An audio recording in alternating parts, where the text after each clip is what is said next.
जिले के धर्मजयगढ़ थाना क्षेत्र व्यासी कॉलोनी के रहने वाले 33 वर्षीय युवा राजेश विश्वास का शव 16 जनवरी 2023 को ही उसके घर पर संदिग्ध परिस्थितियों में बरामद हुआ था, जिसकी सूचना उसके परिजनों द्वारा थाना धर्मजयगढ़ में दी गई थी। चूँकि मृतक के शरीर पर या कपड़ों पर किसी प्रकार के खून इत्यादि के निशान नहीं थे, इसलिए प्रारंभिक पूछताछ में परिजनों द्वारा हार्ट अटैक की संभावना जताई जा रही थी। परंतु धर्मजयगढ़ पुलिस के द्वारा पंचनामा कार्रवाई के दौरान मृतक के सीने में 6 बारीक निशान ऑब्जर्व किए गए, जो किसी सिरिंज या सुईनुमा वस्तु से होना प्रतीत हो रहा था। मामले के संदिग्ध दिखने के कारण पोस्टमार्टम की वीडियोग्राफी भी करवाई गई थी, जिस दौरान जहां निशान थे वहां के इंटरनल बॉडी पार्ट पर नुकसान होना दिखा। विशेषकर हार्ट को चोट पहुंचने के कारण आंतरिक रक्तस्राव के कारण मृतक की मृत्यु होने की संभावना डॉक्टर्स द्वारा जताई गई। आंतरिक रक्तस्राव के कारण मृतक की मृत्यु होने की संभावना डॉक्टर्स द्वारा जताई गई, जिसके बाद थाना प्रभारी धर्मजयगढ़ अमित तिवारी ने रायगढ़ एसएसपी सदानंद कुमार और साइबर प्रभारी दीपक मिश्रा के निर्देश में मामले की सूक्ष्म जांच शुरू की। प्रिया ने पुलिस को बताया कि फ्रिज उसका हमदर्द है, जबकि उसका पति शराबी पीकर उसे प्रताड़ित करता है। वह अपने दोस्त फ्रिज से बात करके उसे बताती थी। वहीं प्रिया की बेस्ट फ्रेंड पड़ोस की पायल विश्वास को भी फ्रिज यादव से प्रिया के माध्यम से जुड़ने के बाद बातचीत होने लगी।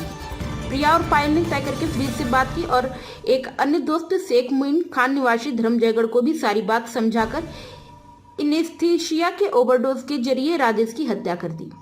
इसके लिए फ्रिज को धर्मजयगढ़ आकर रुकने की व्यवस्था करने पायल ने कुछ पैसे नगद और फोन पे के जरिए मुइन को दिए थे, जिसने स्वयं के स्थानीय होने का फायदा उठाते हुए धर्मजयगढ़ के होटल CM पार्क में अपनी आईडी से फर्जी गेस्ट हाउस के नाम से रूम बुक किया था।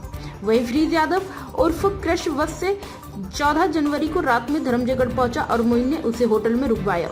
बाद में व्हाट्सएप कॉल के जरिए बात करते हुए चारों ने 15 तारीख की रात तक राजेश जब शराब पीकर सो गया, फिर तीनों ने फ्रिज को राजेश विश्वास के घर बुलाया। पायल ने बाहर ब्रेकी की तो प्रिया ने राजेश के पैरों को पकड़ा और मुइन ने हाथों को और झोला छाप डॉक्टर फ्रिज ने दवाइयों के वाइल को राजेश के सीने में 3 जगहों पर इंजेक्ट कर दिया। राजेश की मृत्यु सुनिश्चित करने के लिए ओवरडोज बढ़ाने के लिए फ्रिज ने राजेश के सीने में दोबारा 3 बार और इंजेक्ट किया, जिसके बाद राजेश का शरीर स्थिर पड़ गया और 15 मिनट के इंतजार के बाद फ्रिज उर्फ क्रश ने राजेश की नब्ज चेक कर उसके मरने की पुष्टि की, जिसके बाद सभी वापस चले गए। पुलिस ने उक्त मामले में धारा 302, 201, 120B के तहत अपराध दर्ज कर सभी चारों आरोपियों को गिरफ्तार कर लिया गया है। क्या मिला है पुलिस जी? इसमें जो डॉक्टर फ्रिज यादव है उसके द्वारा जो इस्तेमाल किए गए सिरिंज थे, जो ग्लव्स थे, वो जो आने का टिकट था कि ये जो धर्मजयगढ़ प्लानिंग करके 14 तारीख को ये आया रायपुर से, उसकी बस की टिकट हमको मिली है। वो सब हमने इसमें डिस्प्ले कर रखा है यहाँ पे। वो टिकट के साथ साथ जिस होटल में वो रुका था, उस होटल में जो फुटेज मिला है, वो फुटेज उसका DVR हमने जब्त किया है। जो पहने हुए कपड़े थे मौके पर के, उसके जो फुटेज में भी स्पष्ट दिख रहा है, उन कपड़ों को भी उससे हमने बरामद किया है। साथ ही साथ इन सभी के मोबाइल्स हमने बरामद किए हैं। बेसिक ये सारे एविडेंस हमने बरामद किए हैं। प्लस जो मुइन खान इसको लेने आया था मोटरसाइकिल से, वो मोटरसाइकिल हमने बरामद की है। घटना जो ये 14 तारीख की मैं आपको बताना चाहूँगा, 14th को ये निकला वहाँ से, रात तक यहाँ आ गया था। रात में जिस होटल में ये रुका था, स्थानीय होटल में, वहाँ पर मुइन खान ने अपने नाम की ID दे रखी थी और गेस्ट का नाम फर्जी डाला हुआ था। तो जो मुइन खान है वो स्थानीय धर्मजयगढ़ का लड़का है, उसने अपनी ID इस्तेमाल करके अपने संबंधों के आधार पर ऐसे ही गुमराह किया होटल वाले को, लेकिन रुकवाया इसने फ्रिज यादव को, जिसका नाम बल्लू भी बोलते हैं, उर्फ क्रिस भी उसका नाम है। तो 14 को आया, 15 को इन्होंने वेट किया। पूरे दिन की राजेश की गतिविधि की सूचना उसकी पत्नी ने व्हाट्सएप कॉल के जरिए, ये लोग आपस में सब संपर्क में रहे और लगातार सूचना देते रहे कि अभी यहाँ गया है, अब आएगा, इतने बजे आएगा। आने के बाद फिर गया है, इस हालत में है। उसकी स्थिति की, उसकी गतिविधियों की सारी जानकारी ये देती रही और जब वो 11 साढ़े 11 के बाद घर वापस आया, वो नशे की हालत में था, सो गया। उस समय पे इन्होंने बुलवाया, ये लोग गए मोटरसाइकिल से होटल से, मुइन और फ्रिज यादव, और ये दोनों वहाँ गए। वहाँ पर पहले से प्रिया और पायल थे। प्रिया जो है उसकी पत्नी, ये तीनों अंदर कमरे में रहे। पायल का काम रेकी करना था। भाई कैसे मिली तुमको? ऐसे किसी को थोड़ी ना मिल जाती है। हाँ? जोर से बोलो ना। बचा रहता है स्टॉक में। हाँ, कैसे बच जाता है स्टॉक में? एक्सपायर हो गया। हाँ, बचा रहा। तो कितना ml था दवाई? 10 ml। तो उसमें तो हम लोग देखे बॉडी में तो 6 निशान था, तो कैसे तुम 6 बार दिए? 3 नीडल है ये तो। नहीं जा रहा अच्छा, टोच रहे थे नहीं जा रहा था तो निकाल के फिर टोचना पड़ा। अच्छा, तो तुमको ये कौन करने बोला? जोर से बोलो ना। क्यों बोली? लड़ाई वगैरह होता है। प्रिया, क्या कारण था भाई ये स्टेप लेने का? हाँ,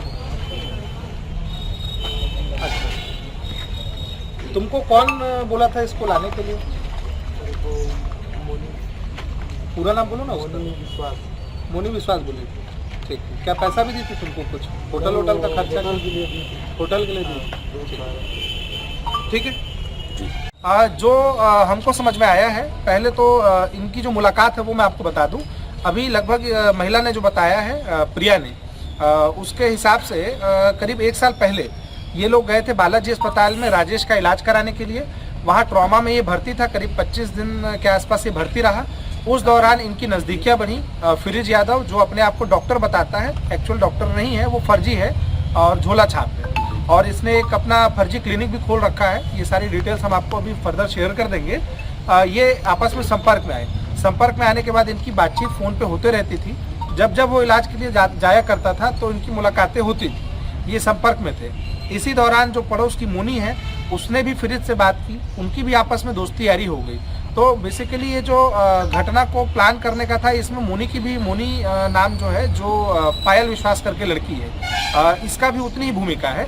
जो होटल बुक किया गया उसके लिए जो पैसे ट्रांसफ़र हुए, ये पैसे ट्रांसफ़र करने का काम मोनी ने किया, पायल विश्वास ने किया। उसने मोइन खान को इसके लिए राजी किया।